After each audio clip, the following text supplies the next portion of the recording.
a minha geração e outras gerações próximas da minha, gostavam e gostam de ouvir histórias dos mais velhos. Até hoje tenho muito prazer de sentar junto a pessoas mais velhas e ouvir as suas histórias, ouvir como elas sofreram, como elas superaram as suas aflições, e essas coisas todas nos ensinam bastante. Mas quando nós olhamos para a Escritura, nós vemos que Deus é um contador de história. Deus gosta de história. Ele fala de muitas coisas que ocorreram na história. Mas não apenas Deus é um contador de história, e história, quando eu digo história, fatos que realmente ocorreram, mas Ele não apenas é o contador de história através das Escrituras, mas Ele se encarnou na história através de Cristo. Ele governa a história, e a história é o palco onde Ele manifesta o seu plano redentor. Portanto, quando nós olhamos para textos na Escritura que contam a história daquilo que Deus fez em favor do seu povo, nós temos que entender que há um propósito por trás disso. Não é um contar história por contar, mas há uma razão, ela se encaixa dentro de um plano maior. E é exatamente isso que nós vamos ver nesse texto do livro de Êxodo, onde nos fala desse momento da Páscoa, da libertação do povo de Israel do Egito, da instituição desta comemoração, desta Páscoa e as suas implicações para todas as épocas. Para nós entendermos, e aí eu vou começar a ler alguns versículos no capítulo 12, nós vamos ver aí o verso 26 e o verso 27 desse capítulo 12. Verso 26 e 27 diz: quando os vossos filhos vos perguntarem, que rito é este? Respondereis, é o sacrifício da Páscoa ao Senhor, que passou por cima das casas dos filhos de Israel no Egito, quando feriu os egípcios e livrou as nossas casas. Então o povo se inclinou e adorou. Nós vemos aqui o Senhor instruindo através de Moisés, dizendo que no futuro, quando os jovens, os filhos, perguntassem, as crianças perguntassem aos seus pais hebreus, por quê? O que é esse rito? O que isso significa? Esses pais deveriam estar preparados para explicar a eles e contar a história. Então não apenas Deus conta a história, mas Ele queria que os pais também contassem a história para os seus filhos. Mas não apenas contassem a história, mas explicassem a história, falassem o que implicava tudo aquilo. E a pergunta que os filhos fariam, conforme o texto, verso 26, é: que rito é este? Talvez essa palavra rito, na nossa tradução, ela soa como uma coisa muito estranha, mas nós temos que entender o seu significado no texto. A palavra rito aí, ela significa uma prática religiosa ou cultural. A palavra rito também significa, nesse texto, trabalho ou serviço prestado ao Senhor. Em outras palavras, rito aqui é culto. Culto é serviço prestado a Deus. É como se os filhos perguntassem aos seus pais hebreus: pai, por que o culto é assim? Por que nós adoramos a Deus desta maneira? Por que nós prestamos a Ele esse serviço durante esta festa chamada Páscoa? Qual o significado de todas estas coisas? Então os pais iriam usar a história, contar isso que está acontecendo aqui, contar para os seus filhos e explicar as implicações para todas as épocas.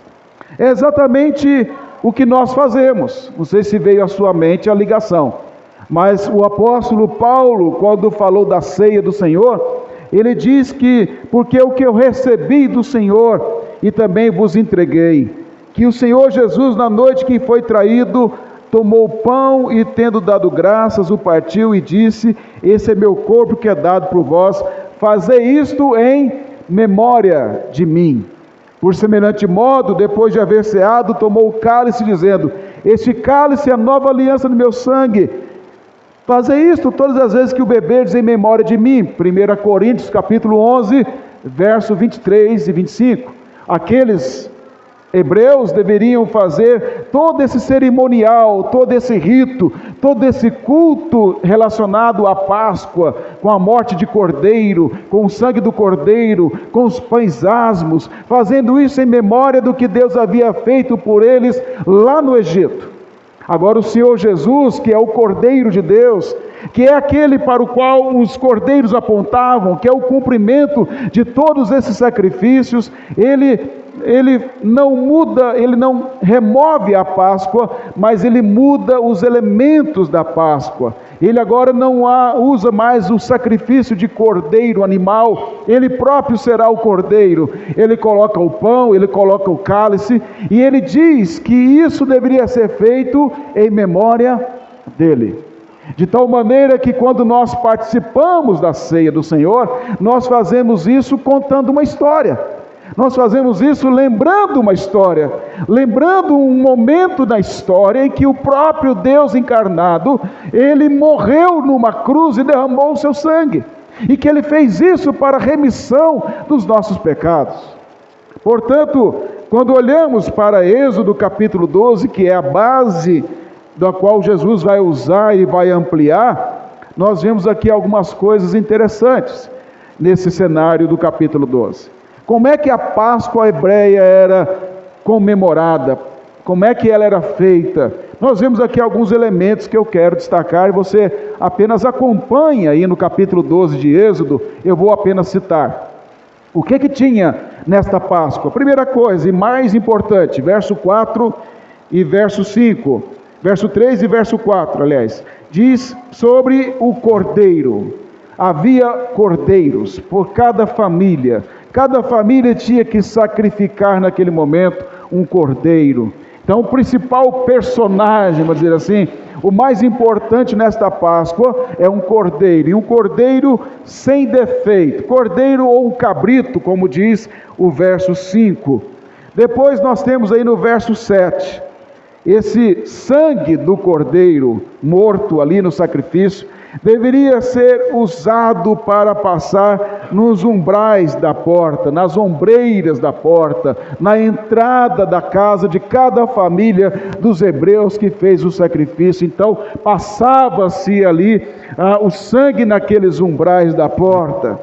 No verso 7 ainda, nos fala que havia ali, o verso 8, havia ali também, além do cordeiro, pães asmos e ervas amargas.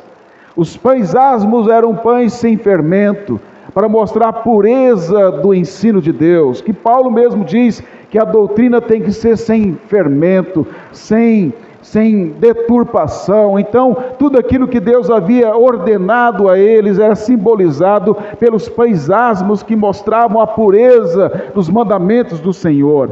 As ervas amargas deveriam ser ali colocadas também para lembrá-los do período de escravidão que eles passaram no Egito. Então eles deveriam lembrar desse período amargo, desse período terrível, do qual o Senhor os havia libertado. Nós vemos também no verso 11, que eles deveriam comer do cordeiro. Esse cordeiro que era morto, ele era assado, e ele deveria ser comido, seu sangue passado nos umbrais, o que sobrasse dele queimado, para que não sobrasse mais nada.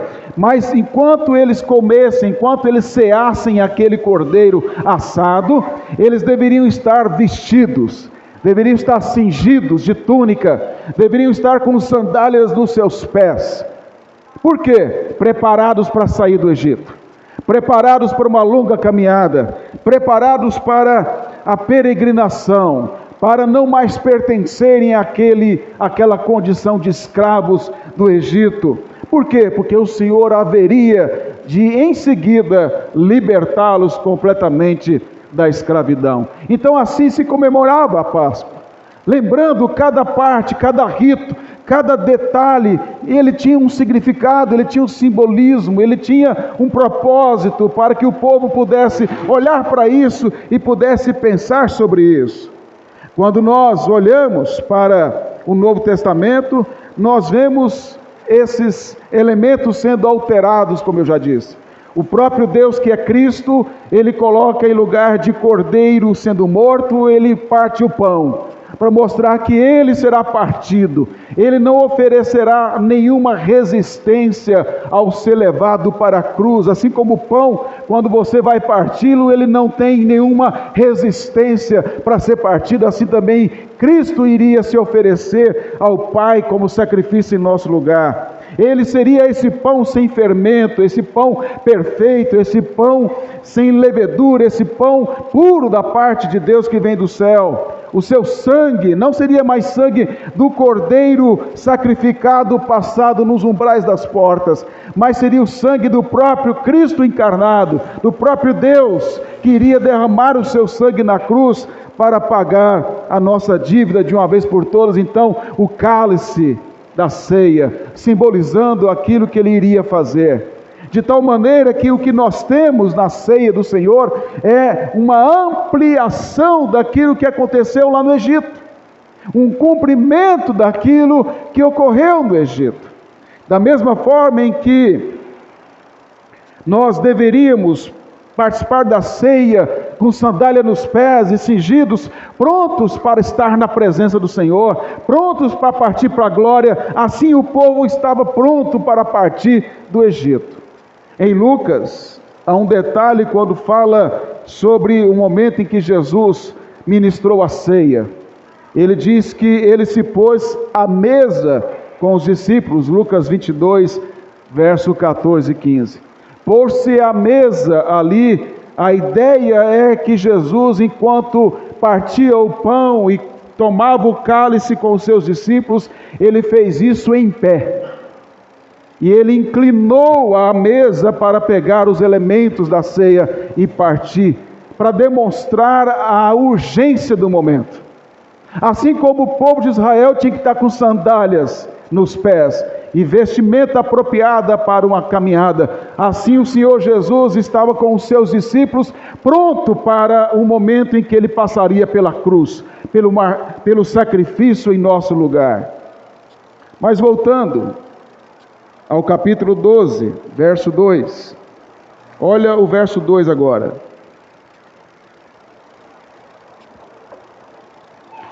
Este mês vos será o principal dos meses, será o primeiro do mês do ano. O mês primeiro do ano será comemorado pelo povo de Israel a Páscoa do Senhor. Qual o significado e importância disso? Um escravo não está preocupado com comemorações. Um escravo, na condição em que os hebreus estavam, debaixo do senhorio terrível do faraó, eles apenas sobreviviam a cada dia. Nós não temos a ideia do que é uma escravidão, graças a Deus por isso. Nós sabemos pelos filmes, nós sabemos por alguns livros, nós sabemos pela escritura, mas nós não sabemos o que é não ter vontade própria, nós não sabemos o que é acordar de madrugada, sem trabalhar como escravo, sem ter nenhum salário, nenhuma recompensa, apenas a chibata nas nossas costas. Nós não sabemos o que é acordar de madrugada para trabalhar nestas condições precárias, sem nenhum reconhecimento e sem saber se teremos sequer alimento próprio para nos dar forças para trabalhar. E mesmo que o nosso Senhor não nos desse um alimento adequado, iria exigir de nós uma produção adequada à sua própria exigência. Então, diante desse cenário, um escravo não tem perspectiva do futuro. Um escravo não tem esperança de nada. Um escravo apenas sobrevive. Ele não faz projetos, ele não tem nem ganho. Ele não tem sonhos, ele não tem nada para comemorar, ele apenas sobrevive a cada momento, e é assim que os hebreus viviam por 430 anos. Era assim que eles sofreram no Egito com a escravidão, clamando geração após geração, sem qualquer motivo de comemorar. Mas agora o Senhor dá a eles um mês para comemorar. O Senhor dá a eles uma razão, porque o Senhor agora os tirou da condição de escravos. O Senhor deu a eles a liberdade. O Senhor agora os libertou da escravidão sobre a qual eles estavam. E agora eles podem caminhar felizes, cantando, louvando ao Senhor, como nós lemos o cântico de Moisés e do povo no início do culto. Eles podem agora falar das gloriosas obras de Deus. Eles podem dizer: Deus é o meu Salvador, Deus humilhou e destruiu os meus inimigos, e agora Ele nos conduz para uma terra que Ele vai nos plantar lá, que Ele vai nos abençoar lá, que Ele vai habitar conosco. Então agora nós temos motivos, enquanto peregrinamos, de poder louvar ao Senhor, por fazer esse rito todo ano, cantar e louvar e bendizê-lo pela libertação. Nós vamos agora todo ano comemorar a Páscoa, porque Ele nos libertou da escravidão. Os judeus têm um calendário diferente, primeiro os judeus primitivos, diferente do nosso, e eu não pretendo aqui explicar detalhes sobre isso. Mas o importante é dizer que a maneira como eles falavam era primeiro mês, segundo mês, terceiro mês, não eram os nomes que nós utilizamos. E esse primeiro mês, na verdade, não é um mês literal de 30 dias, seriam 2 meses, março e abril no nosso calendário. Então, no início do ano, os judeus então deveriam comemorar a Páscoa, deveriam lembrar disso, deveriam louvar ao Senhor, deveriam tentar se colocar no lugar dos seus pais, quando saíram lá do Egito, deveriam pensar que eles eram escravos e não tinham qualquer tipo de esperança, mas agora o calendário diz para eles: tem esperança, tem certeza. Da mesma maneira, nós somos peregrinos e forasteiros nessa terra, como diz Pedro na sua primeira carta, capítulo 2, verso 11. Assim como Pedro também diz que nós aguardamos novos céus e nova terra, onde habita a justiça. Ou como diz o apóstolo Paulo em Filipenses 3, verso 20 e 21, que a nossa pátria está nos céus, onde nós aguardamos novos céus, nova terra, onde nós aguardamos que o nosso corpo de humilhação será um corpo glorioso. Ou como diz Paulo em Romanos 8, que o melhor está por vir.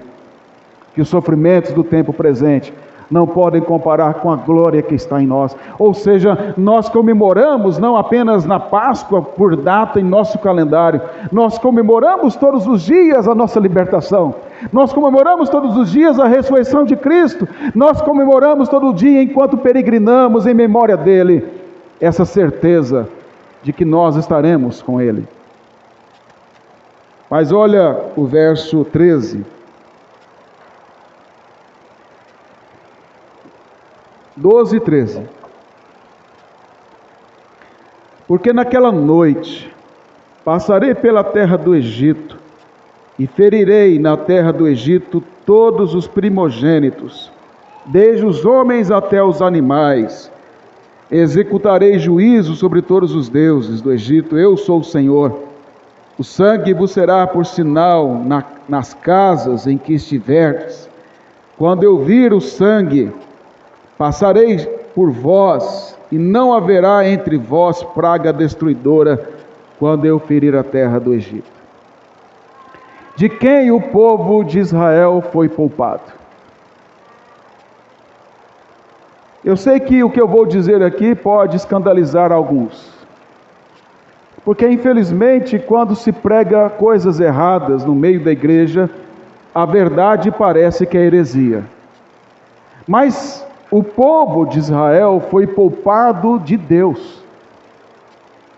É Ele quem destruiu o Egito, e é Ele quem matou os primogênitos do Egito. É Ele quem exerceu esta vingança sobre os egípcios. Mas quando nós falamos de Deus agindo assim, isso escandaliza por algumas razões. Primeira, porque as pessoas têm uma ideia mitológica de Deus. Elas acham que Deus e o diabo vivem em um dualismo. Entre o Deus é o Deus bom e o diabo é o Deus mau. Então vive uma guerra entre o bem e o mal. Mas no final Deus acaba vencendo na prorrogação ou nos pênaltis. A ideia mitológica, porque é a ideia grega, a ideia de Zeus e de Hades, que eram irmãos. Zeus era o deus do Olimpo, o deus dos deuses, o senhor dos deuses. E Hades era o deus do submundo, dos mortos. Então eles viviam em guerra constante. Então Deus seria Zeus e o diabo seria Hades. Mas isso é uma visão mitológica. O diabo não concorre com Deus. O diabo é servo de Deus. O diabo é um cachorro de Deus, na coleira de Deus. Deus é soberano sobre todas as coisas. Deus é rei sobre todos os reis. Ele não tem concorrente. É por isso que Isaías 40, o Senhor diz: a quem comparareis o Senhor? Com quem podemos comparar a Ele? Quem pode ser igual a Ele? Portanto, Deus não é, o diabo não é um concorrente de Deus. Uma outra visão também que leva as pessoas a entender errado é uma visão humanista de Deus. Como pode Deus fazer isso? Como Deus pode matar pessoas? Como Deus pode exercer ira sobre as pessoas? Deus é amor, Deus é misericórdia, Deus é graça, Deus é longânimo. E é verdade que Deus é graça, amor, misericórdia e longânimo em tudo que Ele faz, mas Deus também é justiça. Deus também faz justiça àqueles que lhe ofendem. E a pergunta é: a quem o Egito havia ofendido por tantos séculos? A quem o Egito havia ofendido quando o faraó mandou matar as crianças, os meninos hebreus, porque eram meninos e podiam multiplicar o povo, matando vários, milhares e milhares de inocentes ali, por causa da sua ganância e seu poder? A quem o faraó ofendeu? A quem o Egito ofendeu? Quando o Egito adorava os deuses pagãos, ao invés de adorar ao Senhor, e oferecia um sacrifício aos seus deuses, a quem eles estavam ofendendo?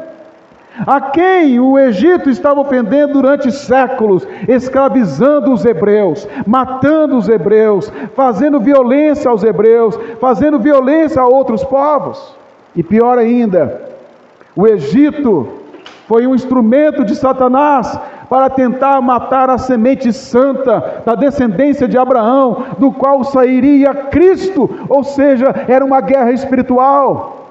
Então, quando o texto mostra que é Deus exercendo juízo, não há motivo para nós nos escandalizarmos. Agora veja se eu estou errado no texto. O verso 12: passarei pela terra do Egito. Quem é que vai passar pela terra do Egito? O Senhor. E farei o quê? Ferirei na terra do Egito todos os primogênitos. Quem é que vai passar? Quem é que vai ferir? É o Senhor. Ele está dizendo isso. Ele diz: desde os homens até os animais executarei juízo sobre todos os deuses do Egito. Quem é que vai executar juízo sobre todos os deuses do Egito? Ele diz: eu sou o Senhor. Olha o verso 13, ele diz: o sangue vos será por sinal nas casas em que estiverdes. Quando quem? Eu vir o sangue. Quem é que vai ver o sangue? O Senhor. Vai passar pelas casas, vai ver o sangue nos umbrais, e ele diz: passarei por vós, e não haverá entre vós praga destruidora, quando eu, quem? O Senhor, ferir a terra. Quem é que iria ferir a terra? Quem é que iria matar os primogênitos? Quem é que ia executar juízo? É o Senhor. Mas veja, irmãos, em meio a tudo isso, há ato de graça de Deus. Ele diz: eu passarei por cima de vós. Quando eu vir o sangue dos umbrais da porta, eu não vou matar os seus primogênitos. O que nós vemos é que o Senhor, naquele momento, não haveria de matar os hebreus por causa do sangue do cordeiro nos umbrais da porta. Porque ao fazerem este rito que eu já expliquei, eles estariam demonstrando fé, estariam reconhecendo com aquele ato que eram culpados, e por isso eles tinham que colocar sobre um inocente a sua culpa, que no caso era o cordeiro. Então eles estavam demonstrando com aquilo que acreditavam que poderiam ser perdoados pelo sangue de um inocente. Quando nós cremos em Jesus, nós temos que reconhecer que somos culpados, que nós merecemos a ira de Deus, que Ele estava contra nós, que nós estávamos mortos em delitos e pecados, e que a sua justiça seria correta sobre nós, mas pelo sangue do justo, que é Cristo, nós somos justificados. É isso que Paulo diz em Romanos capítulo 5, ao dizer que nós somos justificados por meio de Cristo. O que isso quer dizer? Que o Pai colocou sobre nós a justiça de Cristo, o sangue de Cristo. Então, quando o Pai passa por nós para exercer a sua ira, Ele passa por sobre nós, porque Ele vê o sangue de Cristo. É o sangue de Cristo que impede do Pai exercer sobre nós a sua ira. Não é a gente, não são as minhas obras, não é o meu caráter aprovado aos meus olhos, não é algum mérito da minha parte, mas é pelo mérito do Cordeiro, é pelo mérito do Redentor, é pelo mérito de Cristo, porque a ira que era para estar sobre mim, foi colocada sobre Ele. Ele foi moído pelas minhas transgressões. Ele recebeu a ira do Pai sobre Ele, que era para estar sobre mim. E o castigo que estava sobre Ele, me trouxe a paz, a reconciliação.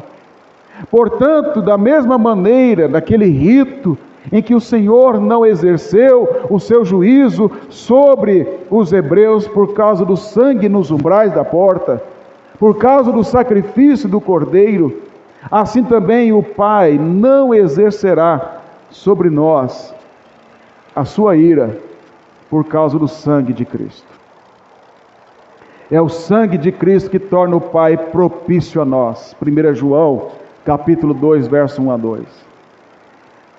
É o sangue de Cristo que foi paga a dívida cravada de uma vez por todas na cruz, como diz Paulo em Colossenses, de tal maneira que é por meio de Cristo que nós somos salvos pela graça. E a pergunta é: o que vai acontecer com aqueles que rejeitam a Cristo até o fim? O que vai acontecer com aqueles, à semelhança dos egípcios, que não creram no Senhor, que não se arrependeram, que não creram nas promessas do Senhor? Juízo de Deus. O nosso problema maior nunca foi com o mundo, com o diabo ou com a realidade que nos cerca. Nosso maior problema foi sempre com Deus, pois o pecado é ofensa contra Ele, e a dívida tem que ser paga, e a única maneira dela ser paga devidamente é por meio de Cristo Jesus. Diante disso, meus irmãos, o que significa a Páscoa? Aplicando, a Páscoa é perdão. A Páscoa é Ele passar por cima. A Páscoa é Ele olhar para nós e ver o Filho, ver o sangue do Filho. E é por isso que Ele nos ama, porque Ele ama o Filho, que nos representa. Então, Páscoa é perdão, é dívida paga, e paga por Cristo em nosso lugar. Páscoa é reconciliação. Por meio do seu sacrifício na cruz em nosso lugar, nós fomos reconciliados com o Pai. Por que reconciliados? Porque nós éramos inimigos dele. nós éramos escravos do pecado. Nós vivíamos conforme o mundo e conforme o diabo, conforme a nossa natureza caída. Mas Ele nos deu vida quando nós estávamos mortos em delitos e pecado. A Páscoa, ela é promessa, em memória de mim, para lembrar o que Ele fez e para crer no que Ele vai fazer, para olhar para o futuro e crer que um dia nós vamos cear com o Rei. Nos cânticos que nós entoamos aqui com a equipe Louvor, há uma palavra que eu gosto demais: Rei. Ah, como eu tenho prazer de chamar Jesus de meu Rei. Como eu tenho prazer de me dobrar diante do meu Rei. Ele é o nosso Rei. E aquele dia nós vamos nos ajoelhar com o rosto em chão diante do Rei, o Rei da glória. A Páscoa, irmãos, é a certeza da vitória. A vitória sobre a morte. Onde está, ó morte, a tua vitória? Paulo pergunta. Tragada foi a morte pela vitória de Cristo. A vitória da ressurreição sobre a morte. A sua ressurreição, que nos dá a garantia da nossa ressurreição.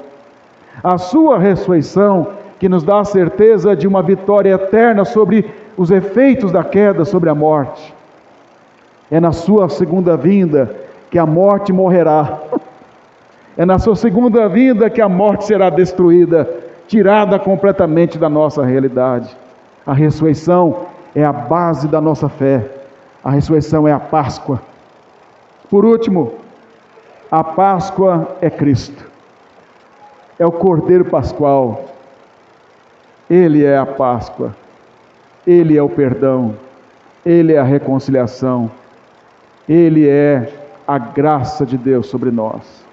E eu termino com a última estrofe do hino Rude Cruz, que diz: nessa cruz padeceu, desprezado morreu, meu Jesus, para dar-me perdão. Eu me alegro na cruz, dela vem graça e luz para minha santificação.